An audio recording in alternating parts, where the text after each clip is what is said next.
quiero decirte que sí, quiero decirte que sí, quiero decirte que sí, sí, sí.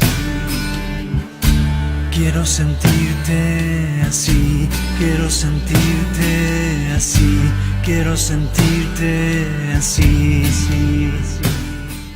Hola a todos, mi nombre es Fabiana Fondevila y tengo el enorme privilegio de estar hoy con Brother David Steindl-Rast, un amigo, una persona que admiro, que me inspira profundamente.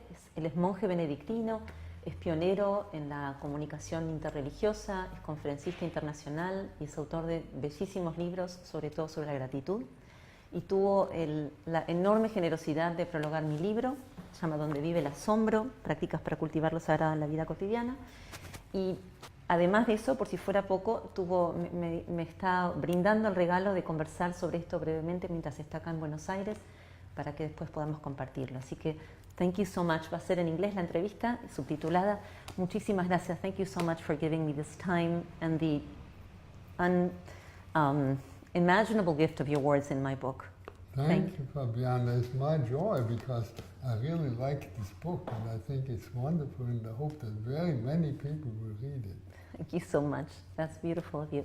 So let me just start by asking you why you think awe is an important virtue and emotion, in fact, in anybody's spiritual life, as a connection to a spiritual life. The connection between nature and the spiritual life? Yes, well, I thought we could begin by talking about the way, the book, I'll just briefly mention that the book is a tour in a way, it's a map actually of 9 different stations, each of which is a dimension of life which I find awe-inspiring, and that I think that if people cultivate them consciously and with a loving awareness, can lead to awe.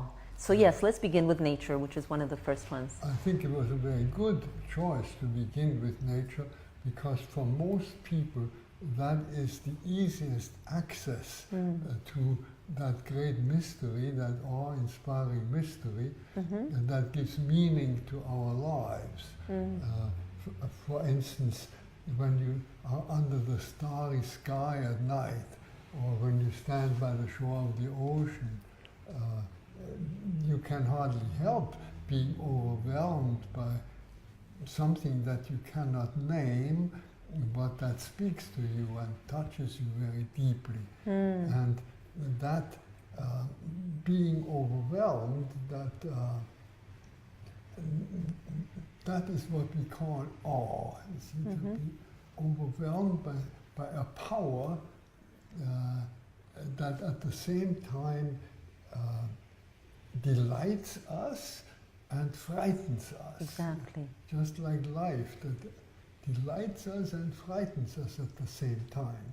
And, that makes us feel at the same time very small and very large because we're a part of this powerful mystery. Exactly, and even when you look at the very small through a microscope or on the screen in films, nature films, that is also awe-inspiring. We as human beings, we live in the middle. We live in the middle realm. Yes. Above us, it gets bigger and bigger, and below us, it gets smaller and smaller, and we are more or less in the middle. In the middle.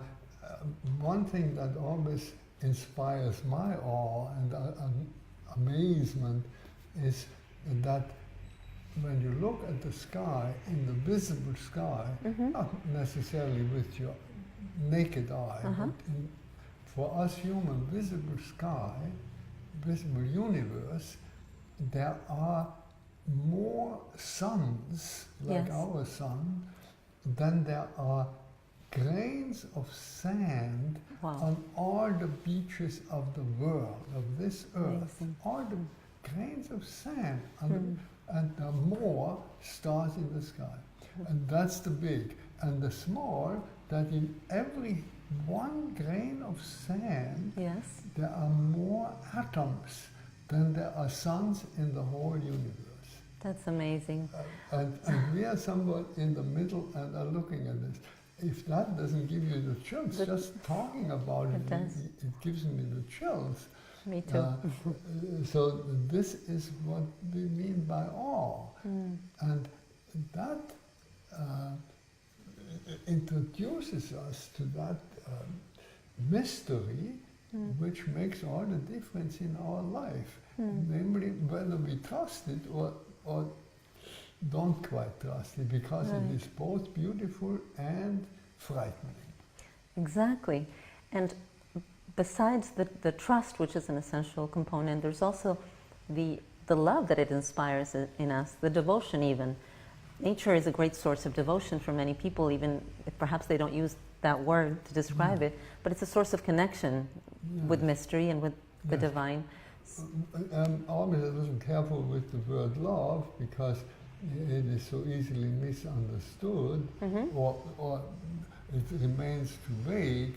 But when you really look what are the various types of love have in common, whenever you speak of love, love of your country, love of your parents, love of your friends, love of your spouse, love of your dog, they all have one thing in common, and that is, yes, we belong together. And this benevolent, yes, I want your best and we belong together, that is, for me, the essence of love. And this sense of belonging to the universe, that has a great deal to do with this experience of awe. There is something that I belong to, whether I like it or not. Right. And do you think that also this sense of belonging to a greater reality, in a way, also helps us to battle against the anxiety and the stress that our small-mindedness causes us, this idea that we're the center of the world and our problems are all that exists? Exactly. It helps us overcome loneliness. And loneliness in our society is one of the greatest problems. Absolutely. People feel alienated, lonely and alienated.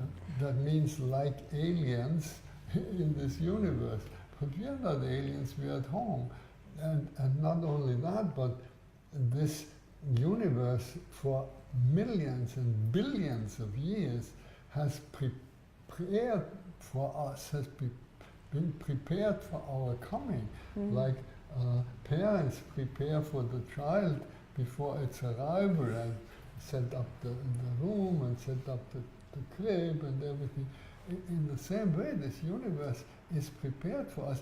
If it were only the smallest degree hotter or colder, we couldn't survive here. And not only we, but all these other living creatures who have been here before us and are necessary so that we can even breathe and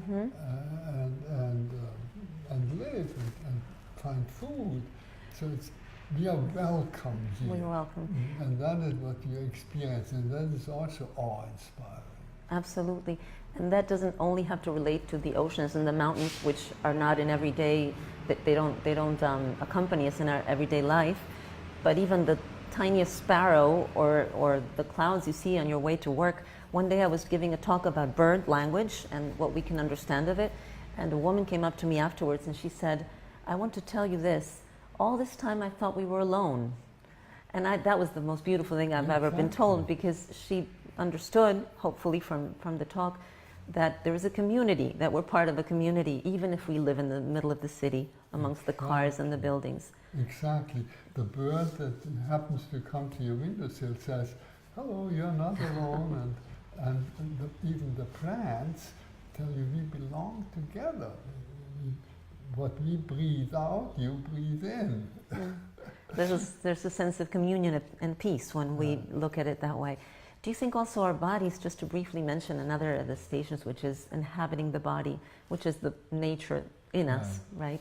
So the senses, in a way, have been dulled because of city living and hurried living, and also because somehow we don't seem to feel it's so important these days in the digital age when everything seems to come through a computer screen. So do you think it's important that we go back to noticing the sensations of the body and what life is saying to us moment to moment? It's necessary for joy, because it gives us so much joy. Anything that you just take for granted, you take it for granted. It doesn't give you any joy. You don't even notice it. You think, for instance, of spices as one example. What marvelous spices there are in the world, and what a gift that is of nature that grows these plants and roots and bark and fruits that we use for spices. And we go and we eat a pizza and we say, I like it. It's well spiced, but you never even think of what spices are in there. And in the past, countries have fought wars over spices, and it has influenced history enormously. The whole expansion of Europe was promoted by looking for pepper. And pepper was so valuable that it was weighed against gold. It was I didn't know that. the same value as gold. Pepper. And vanilla in the Middle too, Ages. right?